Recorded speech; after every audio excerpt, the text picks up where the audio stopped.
Biasanya alasan untuk bangkit itu adalah orang-orang yang tersayang dalam hidup kita. Bisa pasangan, bisa anak.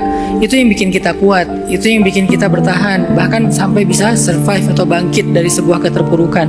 Jadi Bang Supri udah punya pasangan, udah punya anak.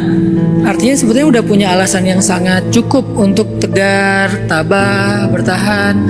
Sekarang kan tinggal masa rasa-rasa kehilangannya. Udah pasti semua orang punya itu ya.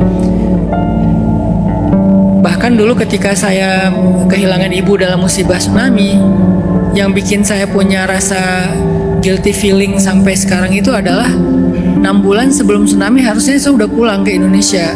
Tapi saya nggak pulang karena habis wisuda nunggu ijazah dulu. Jadi karena saya ngerasa kalau udah pulang susah balik lagi karena bukan orang kaya juga. Jadi saya bilang ke emak, abang tunggu 6 bulan lagi ya pulangnya ya karena mau ngambil ijazah. Ini udah wisuda sih, tinggal ngambil ijazah nanti baru pulang. Oh ya nak, jadi kamu nggak bisa pulang sekarang, nggak bisa mak gitu. Padahal ibu saya berharap saya pulang langsung. Udah kangen gitu, karena udah 4 tahun merantau nggak pernah pulang. Nggak taunya Desember tsunami dan ibu saya kegulung ombak sama kakak saya, terus kayak ketemu di pekarangan rumah, dikubur secara massal.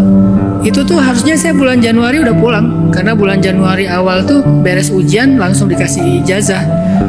Ujian adik-adik kelas kita langsung dapat ijazah. Tapi karena saya nunda Desember tsunami, Januari dapat ijazah, kan cuma selang beberapa minggu doang ya. Itu rasa guilty feeling itu luar biasa, kayak nyalahin diri sendiri.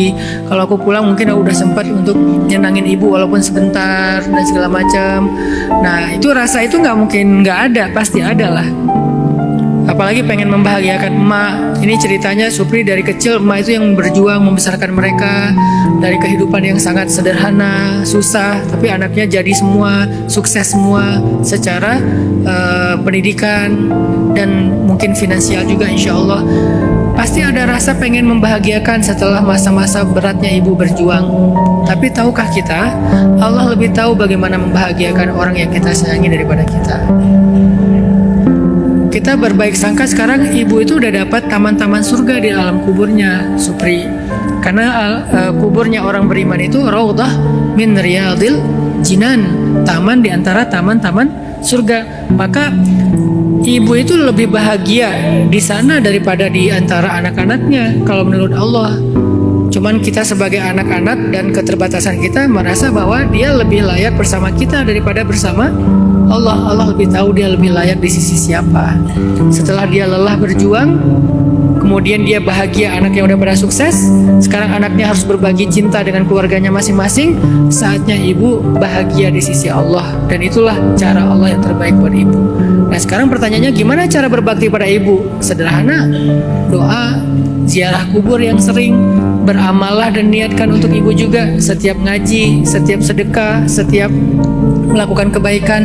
Kalau misalnya ibu punya hutang puasa, bayar hutangnya dengan membayar fidyah setiap bulan Ramadan. Supri dan keluarga berenam ini coba patungan rame-rame sebulan.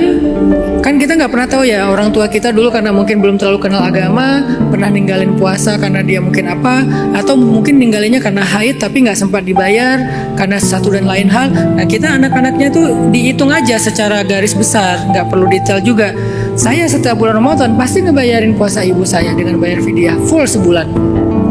Pasti, kalau nggak saya, adik saya, kita ganti-gantian atau kita patungan berapa ewang gitu ya. Misalnya satu orang ngasih 5. Jadi sebulan itu full 30 hari buat ibu, 30 hari buat ibu. Siapa tahu ibu ada ninggalin puasa dan nggak sempat dia ganti, udah kebayar. Karena puasa itu hutang, harus diganti. Anaknya yang menggantikan dengan bayar fidyah. Cuman sekali makan kok, nggak berat kok gitu. Berapa sih? Wah, nasi padang 25.000 ya. Kali 3, 750.000, bener nggak? 750.000 sebulan misalnya. Ya udah 750.000 kita keluarin buat ibu. Insya Allah itu setiap tahun itu dia udah kayak puasa, nggak ada hutang lagi dengan Allah. Doa, beramal solih, bayar puasanya. Kalau ada rezeki umroh, Supri umroh dulu, beres umroh pergi lagi ke Tanim, niatin untuk ibu. Saya setiap umroh pasti ngumrohin ibu sama kakak saya yang meninggal tsunami. apalagi kalau Ramadan kayak kemarin.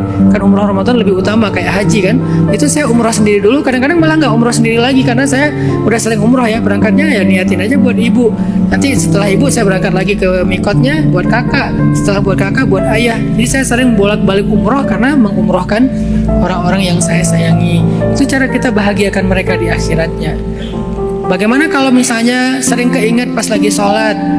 Kalau pas ingat lagi sholat, niatin aja gini, saya harus khusyuk biar habis sholat saya bisa doain ibu, atau pas lagi sujud bisa doain ibu. Jadi pas ingat lagi sholat, doain dia. Kapan? Pas sujud. Allahumma gfirlaha warhamha wa'afiha wa'fu anha. Nanti beres sholat, kalau tadi kerasa nggak sempurna doanya karena emang nggak hafal-hafal banget, pakai bahasa Indonesia. Tapi setelah selesai sholat, ya Allah ampunkanlah ibu saya, lapangkan kuburnya, jadikanlah dia ahli surga, bla bla bla. Doain, itu cara kita mengingat orang tua kita. Ziarah kuburnya. Kenapa? Orang yang meninggal itu kayak orang yang hidup, minta dikunjungin. Makin sering kita kunjungin, dia makin bahagia. Nah dulu kalau masih hidup kita kunjungin, datang rumahnya. Kalau sekarang mengunjungi, datang kuburnya. Nanti doakan dia di alam kubur. Salah satu ayat yang bagus dibaca ketika kita ziarah kubur itu adalah surat Al-Mulk. Kenapa? Kalau hadisnya, fadilah dari surat Al-Mulk itu adalah sebagai penolong kita di dalam kubur. Jadi baca Al-Mulk.